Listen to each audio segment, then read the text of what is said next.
One's all set to finish his story and conquer the game, and another one's career is on the balance. This is what has happened to the last 11 Golden Boy winners, and the winner from 2013 failed to live up to the hype. When Paul Pogba first burnt onto the scenes in 2011, he was a YouTube sensation. Pogba was rolling heads around the world, and after realising he wouldn't get as much game time as he needed over at Manchester United, he switched to Juventus, and over in Italy, Pogba was on fire. Winning the Golden Boy was supposed to be the sign that Pogba would become one of the best players in the world.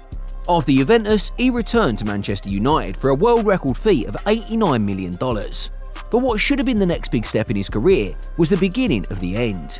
Apart from that half-a-season spell in 2018, Pogba at United was a huge disappointment. He left back to Juventus for free in 2022, but 2 years now and the dude doesn't even have a career anymore. He got banned for 4 years after testing positive for a banned substance. Paul Pogba has been banned from playing football for 4 years. What could have been? Safe to say Pogba didn't turn out the way everyone thought he would, just like the winner from 2015 too. Raheem Sterling. After his impressive breakthrough season with Liverpool, Sterling was voted the best young player in the world, and his career was full of promises. He made a controversial move to City 1 year later, but looking back at it now, the move worked out more than okay. He won over 12 trophies at the club and scored 100 plus goals before saying goodbye in 2022. These days though, Sterling's currently underperforming in Chelsea. He should have been one of the club's star players, but yeah, says a lot. Well, at least he's still got a club to play for next season. Wish I could say the same thing about the winner from 2015. I can't even lie, this one hurt. 2015 was the year of Anthony Martial.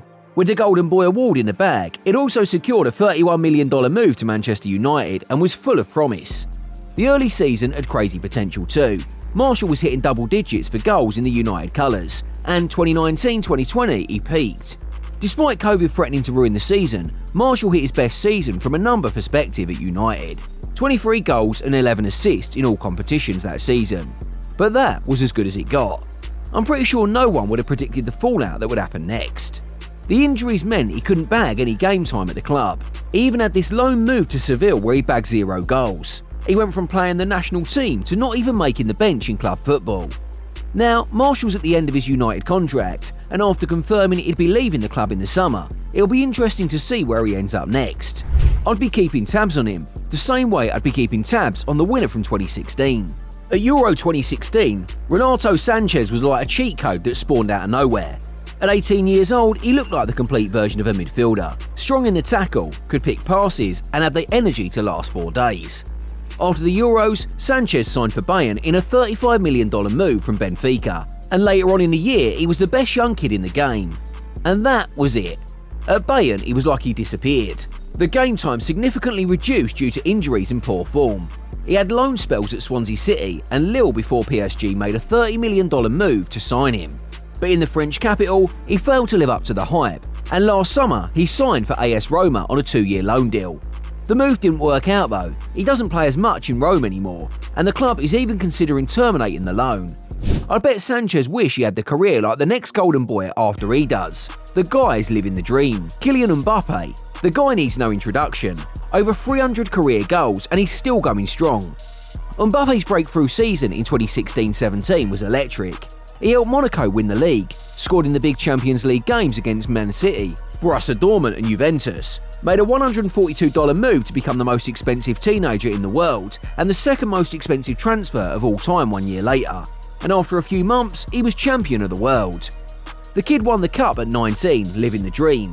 Mbappe's gotten better as years have passed. 2024 now, and he's set to leave PSG as the club's all-time scorer and captain of the French national team at 251. Mbappe's ready to make that big money move to Madrid in the summer and turn Los Blancos into a cheat code. The guy maxed out on his potential. The winner from 2018 is still trying to live up to it. Matthijs de Ligt, rock solid. After getting promoted to the team a year before, de Ligt became captain of the 2018 Ajax side that took Europe by storm. They made it to the semi-finals of the Champions League, knocking out clubs like Real Madrid and Juventus along the way. De Ligt even became big too. In the summer of 2019, De Ligt made the big switch to Juventus to link up with his childhood idol Cristiano Ronaldo. But at Juve, it's a mixed bag. He didn't stamp his place in the team, and after 2 years, he found a perfect opportunity to get a fresh start. Bayern Munich wanted him, and it was a no-brainer. The Ligt is currently at Bayern, still fighting to seal his place in the 11th every week, just like the player from 2019 who's trying to at his new club. Now before we go into that, if you like this video so far, you're going to love the content we release every week, so make sure you like and subscribe to the channel to keep up to date.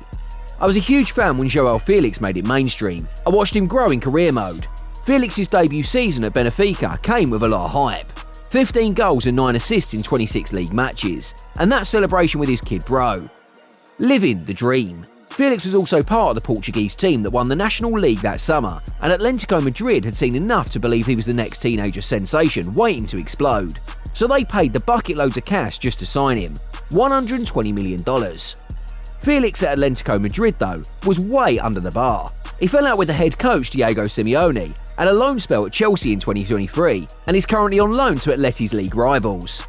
Hopefully it works out for Felix. He's a proper baller, just hasn't found his feet yet, like the next dude, the best from 2020. A Champions League hat-trick on his debut, a hat-trick on his Bundesliga debut.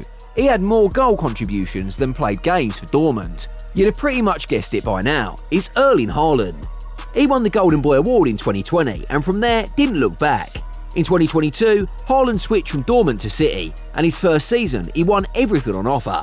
The Premier League Golden Boot, Champions League Golden Boot. You pretty much get the idea. He kept bagging goals and winning trophies. Haaland is still at City, helping them fight for the league and FA Cup. He's kept his game up and stayed clear of injuries too. The 2021 winner can't say the same thing. This wonder kid was the best young player in the world, and he deserved it. 2021 was Pedri's breakthrough campaign. After signing for Barca from Las Palmas, his talent made him break straight through into the first team and even formed a partnership with Lionel Messi straight away. Messi loved him. Pedri had become so good that he made the Spanish squad for the Euros, and by the time his debut season was over, he'd played a staggering 71 times that season. A machine, and 2021's Golden Boy. Unfortunately though, it seems that the number of games Pedri had to play all those years back caught him up, and now he's finding it hard to stay fit. This season he's missed over 8 weeks of action due to injury and fitness issues, and it's clear Barca misses him, because when he's on the pitch, he's like magic. I'd bet they'd be hoping he can stay fit more, especially after losing the winner from 2022 to injury too. When Gavi first came around, it was like watching a 9th grader mix it with sophomores. His talent made the game look easy for him. Gavi was everything Barca needed in midfield: a smart football IQ, the energy to never stop running, the ultimate Barca player. He got promoted to the first team in 2022, and pretty soon he was even balling for the national team. The kid even scored at the World Cup. With numbers like this, Gavi just edged the best young player in the world trophy off the biggest opponent. Well deserved. With the way he'd been playing, Gavi looked like he'd continue on the rise at Barca, but later last year, while on international duty with Spain, his career hit pause. He tore his ACL. Ouch. It sucks. Hope Gavi recovers from this one and gets back to his unique style of playing on the pitch. But in the meantime, football from the young guys in Spain has been left in safe hands, all thanks to this one guy. Remember when I said Gavi just edged this decision to win the Golden Boy Award in 2022? I wasn't kidding. Many people believe that Jude Bellingham should have come in first place, just like he did in 2021, but last year there was no denying it. After breaking out of Borussia Dortmund and becoming one of the best players in the world, almost leading the team to winning the Bundesliga in his final season at the club, Bellingham's gone on to a $105 move to Real Madrid and shocked the whole world. It's like watching Zidane with a hairline. Bellingham currently tops the Madrid charts for the most goals for Real Madrid this season. Key moments too, he's already a regular with the national team, and who knows, might just win a big one in a couple of months to come. Now, if you enjoyed this video, don't forget you're going to love the stuff that we release on a weekly basis. So don't forget to leave a like, subscribe and comment down below, and we'll see ya in the next one.